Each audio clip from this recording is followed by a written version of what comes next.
Hello అండి అందరికీ welcome to కుచ్చు స్పెషల్ డిషెస్. ఇంకొక హెల్తీ బ్రేక్ఫాస్ట్ రెసిపీతో నేను మీ ముందుకు వచ్చాను. అదే అండి రాగిపిండి ఉప్మా. మామూలు ఉప్మా కంటే కూడా ఈ ఉప్మా చాలా టేస్టీగా ఉండిద్ది. నేను చెప్పినట్టు చేయండి చాలు, అస్సలు మిస్ కాకుండా ఒకసారి తప్పకుండా ట్రై చేయండి. ముందుగా స్టవ్ ఆన్ చేసుకొని కడాయి పెట్టుకొని ఒక కప్పు ఉప్మా రవ్వ వేసుకొని ఒక 2-3 నిమిషాల పాటు మంట లో ఫ్లేమ్లో పెట్టేసి కలుపుతూ వేయించుకోండి. 2-3 నిమిషాల తర్వాత ఏ కప్పుతో అయితే మనం ఉప్మా రవ్వ వేసామో అదే కప్పుతో ఒక కప్పు రాగి పిండి వేసుకొని ఒక 4-5 నిమిషాల పాటు కలుపుతూ వేయించుకోవాలి. 4-5 నిమిషాల తర్వాత ఈ రాగి పిండి ఉప్మా రవ్వని ఒక ప్లేట్లోకి తీసుకొని పక్కన పెట్టేసేయండి. ఇప్పుడు అదే కడాయిలో 1 టేబుల్ స్పూన్ నెయ్యి వేసుకోండి. నెయ్యి అసలు స్కిప్ చేయొద్దు, ఈ ఉప్మాకి నెయ్యి ఉంటే చాలా టేస్టీగా ఉంటుంది. నెయ్యి వేసుకొని జీడిపప్పు 10-15 దాకా వేసుకొని దోరగా వేయించుకోండి. జీడిపప్పు ఉంటే వేసుకోండి, లేకపోతే స్కిప్ చేయొచ్చు. జీడిపప్పు ఉంటే ఉప్మా ఇంకా టేస్టీగా ఉంటుంది. అంతే.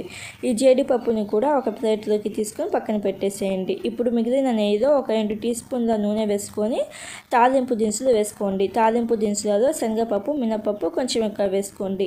ఈ తాలింపు దినుసులను కూడా 1 నిమిషం పాటు వేయించుకున్న తర్వాత 4-5 పచ్చిమిర్చి చీలికలు, కొంచెం కరివేపాకు, అలాగే 2 మీడియం సైజు ఉల్లిపాయలను పొడుగ్గా కట్ చేసుకుని వేసుకోండి. ఈ ఉల్లిపాయలను పచ్చిమిర్చిని మంట మీడియం ఫ్లేమ్లో పెట్టేసి ఒక 4-5 నిమిషాల పాటు కలుపుతూ వేయించుకోండి. ఉల్లిపాయలు ఎక్కువ రంగు మారాల్సిన అవసరం లేదు, కొంచెం పింక్ కలర్కి వస్తే సరిపోతుంది. ఇలాగా ఉల్లిపాయలు పింక్ కలర్కి వచ్చిన తర్వాత 1 ఇంచు సైజ్ అంత అల్లం పైన పొట్టు తీసి తురుముకొని వేసుకోండి. అలాగే 2 మీడియం సైజు టమోటాలను సన్నగా కట్ చేసుకుని వేసుకోండి. టమోటాలు, ఉల్లిపాయలు తొందరగా ఉడకడం కోసం సాల్ట్ ఒక 1/2 టీ స్పూన్ వేసుకొని ఒకసారి బాగా కలుపుకొని పైన మూత పెట్టేసి మంట మీడియం ఫ్లేమ్లో పెట్టేసి టమోటాలు కొంచెం సాఫ్ట్గా అయ్యేదాకా ఉడికించుకోండి. ఇలాగ టమోటాలు కొంచెం సాఫ్ట్గా అయిన తర్వాత మంట లో ఫ్లేమ్లో పెట్టేసి మనం వేయించి పెట్టుకున్న రాగిపిండి ఉప్మా రవ్వ మిశ్రమం ఉంది కదా, ఆ మిశ్రమం వేసేసి ఒక 2-3 నిమిషాల పాటు బాగా కలుపుకోవాలి.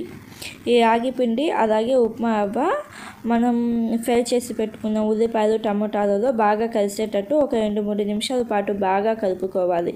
బాగా కలుపుకొని పైన మూత పెట్టేసి ఒక 3-4 నిమిషాల పాటు లో ఫ్లేమ్లో ఉడికించుకోండి. ఈ 3-4 నిమిషాలలో పక్కన స్టవ్ ఆన్ చేసుకొని ఒక ప్యాన్ పెట్టుకొని 4-5 కప్పుల దాకా నీళ్ళు వేసుకొని బాగా మరిగించుకోండి. ఏ కప్పుతో అయితే మనం ఉప్మా రవ్వ తీసుకున్నామో అదే కప్పుతో 4-5 కప్పుల నీళ్ళు వేసుకొని ఇలాగ బాగా మరిగించుకోండి. మధ్యలో కలుపుతూ ఉండాలి. ఇలాగా ఉప్మాలో బాగా మరిగించుకున్న నీళ్ళు వేసుకోండి. మీకు ఉప్మా కొంచెం జారుతూ ఉంటే ఇష్టం అనుకుంటే 5 కప్పుల దాకా నీళ్ళు వేసుకోవచ్చు. నేను 4 కప్పుల దాకా నీళ్ళు వేసాను. ఇలాగా వేడి నీళ్ళు వేసేసి ఒకసారి బాగా కలుపుకొని పైన మూత పెట్టేసి లో ఫ్లేమ్లో 1 నిమిషం పాటు ఉడికించుకోండి.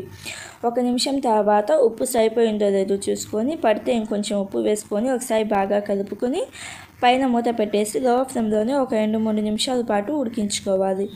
2-3 నిమిషాల తర్వాత సన్నగా కట్ చేసిన కొత్తిమీర, అలాగే మనం నెయ్యిలో వేయించి పెట్టుకున్న జీడిపప్పు ఉంది కదా, ఆ జీడిపప్పు వేసుకొని లాస్ట్లో 1 టీ స్పూన్ నెయ్యి వేయండి. ఈ లాస్ట్లో టీ స్పూన్ నెయ్యి మాత్రం అసలు స్కిప్ చేయొద్దు. ఇలాగ లాస్ట్లో 1 టీ స్పూన్ నెయ్యి వేసేసి లో ఫ్లేమ్లోనే ఒకసారి బాగా కలపండి. ఇలాగా ఒకసారి బాగా కలుపుకున్న తర్వాత మంట ఆఫ్ చేసేయాలి. మంట ఆఫ్ చేసేసి సర్వ్ చేసేటప్పుడు కొంచెం నెయ్యి వేసుకొని సర్వ్ చేయండి. పక్కన చట్నీ, కారం ఏమీ అవసరం లేదు. ఇలాగే చాలా టేస్టీగా ఉంటుంది. అస్సలు మిస్ కాకుండా ఒకసారి తప్పకుండా ట్రై చేసి ఎలా వచ్చిందో నాకు కామెంట్లో చెప్పండి. Thank you friends.